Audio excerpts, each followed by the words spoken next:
Alors l'industrie lourde, c'est essentiel, c'est créateur d'emplois, c'est structurant, mais il y a aussi les PME, PMI, et qui créent des emplois en France, qui font de l'innovation, qui décarbonent, et on a la chance d'en avoir deux ce matin représentés par leurs directeurs généraux.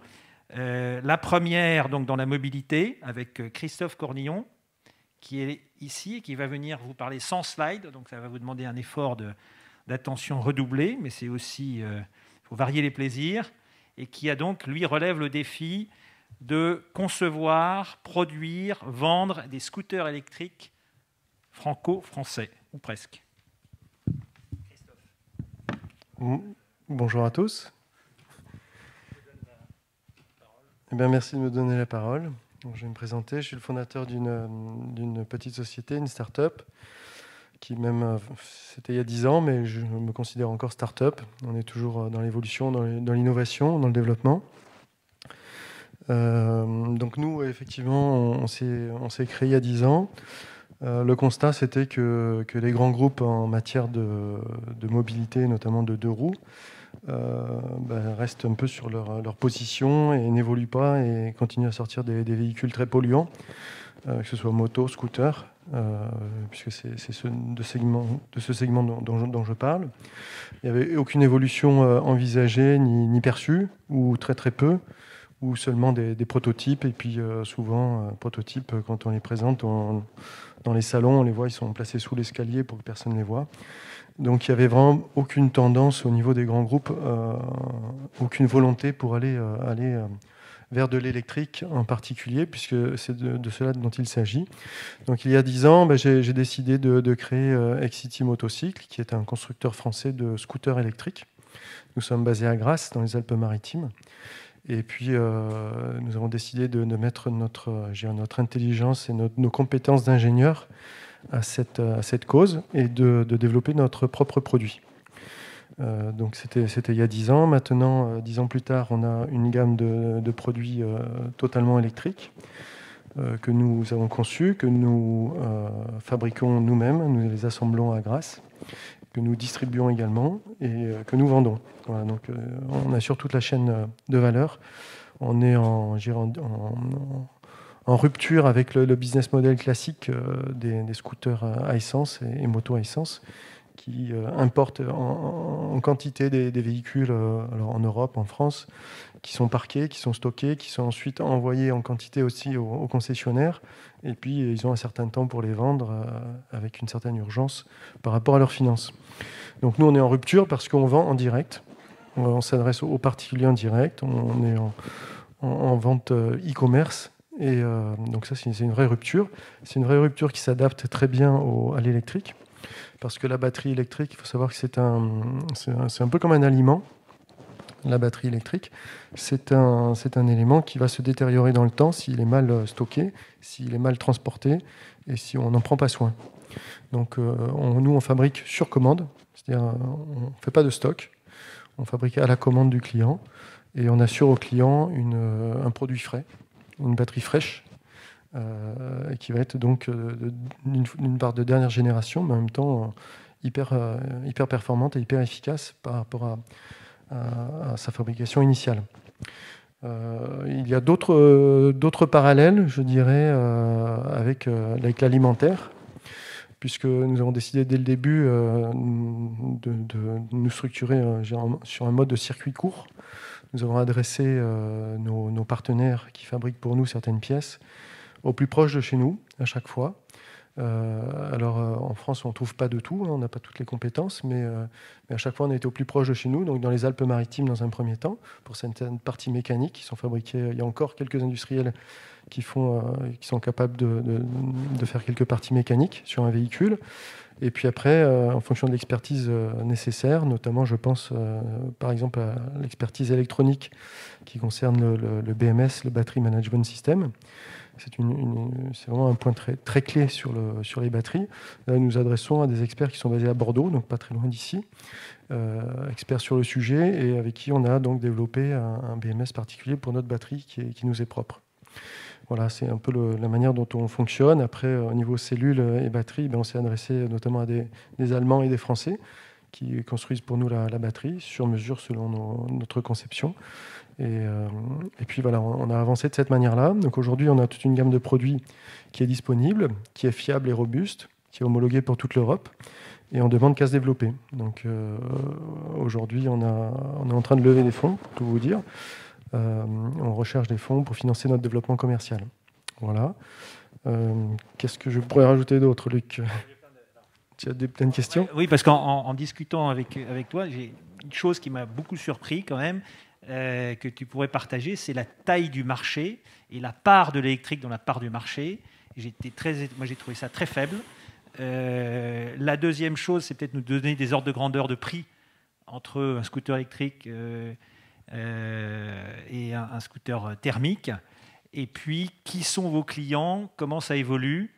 Et est-ce qu'il y a des territoires qui sont exemplaires en matière de passage à l'électrique? Parce que j'ai compris que c'était surtout pour le moment du B2P qui était le débouché principal de l'entreprise.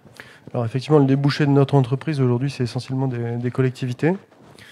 Donc le secteur public, collectivités, mairies, métropoles, ministères, hôpitaux, aéroports, ports également. Donc toutes ces grandes infrastructures du secteur public. C'est à 60-70% notre clientèle qu'on adresse. Et dans le secteur public, c'est quoi? Ça va être l'activité, l'objet du... Alors dans une collectivité, c'est l'usage par la collectivité du scooter. Dans la collectivité, c'est pour les agents de la ville, donc pour leur déplacement propre. Donc souvent, ça va être des véhicules partagés. Alors souvent, on a des métropoles. J'ai l'exemple en tête de la métropole de Nice, qui a décidé vraiment de migrer tout son parc de véhicules, que ce soit 4 roues ou 2 roues, à l'électrique. Et souvent, ils vont être amenés à réduire la quantité de véhicules, parce que le budget, lui, n'augmente pas.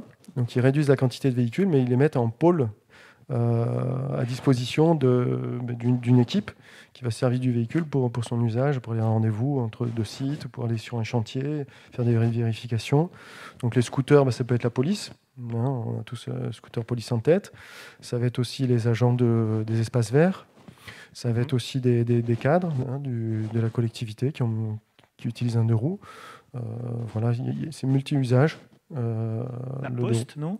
Alors, la Poste, c'est encore un autre secteur. Ouais. La Poste, c'est particulier. C'est effectivement un achat au niveau national. Chaque bureau de poste n'a pas son mot à dire, en quelque sorte. Il a un catalogue, mais il faut être référencé par la Poste. À la Poste, il y a déjà un acteur en place qui est Ligier, avec un petit 3 roues vraiment dédié à la Poste. Aujourd'hui, on a une offre 3 roues également chez Exity qu'on a développée, j'en ai pas parlé, mais donc pour l'instant c'est réservé, c'est une chasse gardée Ligier. Voilà, mais on ne désespère pas parce qu'on a aussi des arguments sur ce secteur. Et pourquoi ça bascule pas complètement du thermique à l'électrique? Moi, c'est quelque chose qui notamment au niveau des collectivités, est-ce qu'il y a des contraintes techniques? On a parlé d'autonomie, on a parlé de recharge rapide. Alors nous, on a un produit qui se prête très bien aux collectivités parce qu'on a une grosse batterie qui fait 5 kWh, qui dispose de 100 km d'énergie, 100 km d'autonomie grâce à son énergie. Qu'on branche, le chargeur est embarqué dans le véhicule, donc on la branche sur une prise de 130 volts disponible. Et là, les collectivités, en général, elles ont tout ce qu'il faut dans leurs infrastructures. Elles sont en mesure de mettre une petite prise s'il n'y en a pas dans leur garage des bureaux des collectivités. C'est beaucoup moins compliqué qu'une voiture. On parlait tout à l'heure des charges rapides sur les voitures. Pour nous, c'est beaucoup plus simple. C'est une prise vraiment domestique, classique. Et ça charge en combien de temps? Alors, on va charger entre 3 heures et 8 heures en fonction du chargeur sélectionné. Mais dans l'usage, tous les soirs, on se branche, on laisse brancher la nuit et le matin, on a le plein. Donc on évite tout ce qui est plein d'essence, tout ce qui est carte essence, où des fois on peut avoir le doute sur l'usage réel de l'essence qui est donné à l'agent. Donc on ne gère plus non plus de carburant. Il y a certaines collectivités qui ont des carburants dans leur garage même, donc c'est toute une gestion aussi très compliquée. Donc voilà, nous on a un produit qui simplifie en fait la vie de la collectivité et qui correspond bien à l'usage des 2 roues en collectivité. Alors, je crois qu'il y avait une deuxième question. Il y avait le marché, les ordres de grandeur. Il y a combien de scooters en France? Alors, la part de marché, il y a combien de scooters électriques? Alors, on n'est pas les seuls à distribuer des scooters. On est les seuls constructeurs français de scooters électriques, ça c'est sûr. Maintenant, il y a du scooter chinois également qui rentre en France. Il y a du scooter aussi. On a un concurrent en fait par grands pays européens. Il y en a en Espagne, en Allemagne, en Italie, grosso modo, pour simplifier. Et puis, il y a 3-4% de part de marché aujourd'hui. 3-4%. C'est très peu. Alors que j'ai vu sur l'automobile, ça décolle. Maintenant, on est ça à plus de 10%. Ça commence à décoller un petit peu sur l'automobile. Sur le scooter, c'est encore très bas. C'est encore très bas. Moi, je pense sur les deux roues, il y a toute une partie, je dirais, motard. Le motard, il est très compliqué à convaincre de passer à l'électrique parce qu'il y a le côté passion qui accompagne la moto. Donc, c'est une catégorie d'utilisateurs que je n'essaye même pas de convaincre aujourd'hui. Ça va être très compliqué de faire passer un motard à l'électrique, mais je ne désespère pas non plus. Je pense que vraiment aujourd'hui, la seule solution pour faire évoluer ça, c'est des bornes de recharge, mais pas rapides, des bornes de recharge lentes, mais beaucoup plus. Aujourd'hui, on a des solutions, mais il faut avoir une maison, en fait. Il faut avoir une maison et un garage. Qu'on ait une voiture ou un scooter, et tout le monde n'a pas une maison ou un garage en ville, loin de là. Donc il y a beaucoup de gens qui habitent en appartement, et ces gens-là, il faut pouvoir leur offrir une solution. Ils n'ont pas de solution. Même une charge rapide pour voiture, c'est pas suffisant. Il faut pouvoir être certain tous les jours de pouvoir se charger. Et ça, une charge lente, que ce soit pour voiture ou scooter, ça suffit. Ça couvre 99% des besoins des gens qui roulent en électrique. Ils vont aller une fois sur autoroute dans l'année, ou 2 ou 3. Dans ce cas-là, à la limite, ils peuvent rouler une voiture. Mais leur usage voiture électrique, c'est tous les jours. Il faut qu'ils aient la garantie de pouvoir se recharger tranquillement, sereinement. Voilà, rouler en électrique, aujourd'hui, c'est très anxiogène, que ce soit voiture ou scooter. Mon scooter, peut-être un peu moins, parce que c'est des trajets plus classiques, plus courts. Mais la voiture, c'est très anxiogène. On ne sait jamais si on va avoir l'autonomie nécessaire pour faire peut-être le petit détour qu'on envisage de faire. Voilà. Je roule en voiture électrique, donc je sais un peu de quoi je parle. Quand on fait le trajet habituel, tout va bien. Quand on commence à changer un tout petit peu, là, c'est très anxiogène. Donc il faut réduire ce niveau d'anxiétude c'est vrai. de l'utilisateur pour faire passer plus de gens. Mais en même temps, je pense qu'il faut dire au public qu'il y a des solutions, puisqu'il y a des pays, notamment en Asie, pour ceux qui ont voyagé, se sont retrouvés dans des grandes villes asiatiques, où on trouve 100% de scooters électriques. Alors, ça a peut-être été imposé par une réglementation imposée à la hussarde. Il ne s'agit pas de faire la même chose, mais il faut déjà savoir que c'est possible. Et moi, je ne suis pas automobiliste électrique, mais je suis cycliste. Et si tous les scooters étaient électriques, la vie des cyclistes serait beaucoup plus agréable et facile. Alors voilà, il y a peut-être une feuille de route à établir pour l'électrique, pour le scooter électrique. Là, je partage à 200%. Aujourd'hui, le deux roues électrique, c'est un peu le parent pauvre de toute la réglementation française.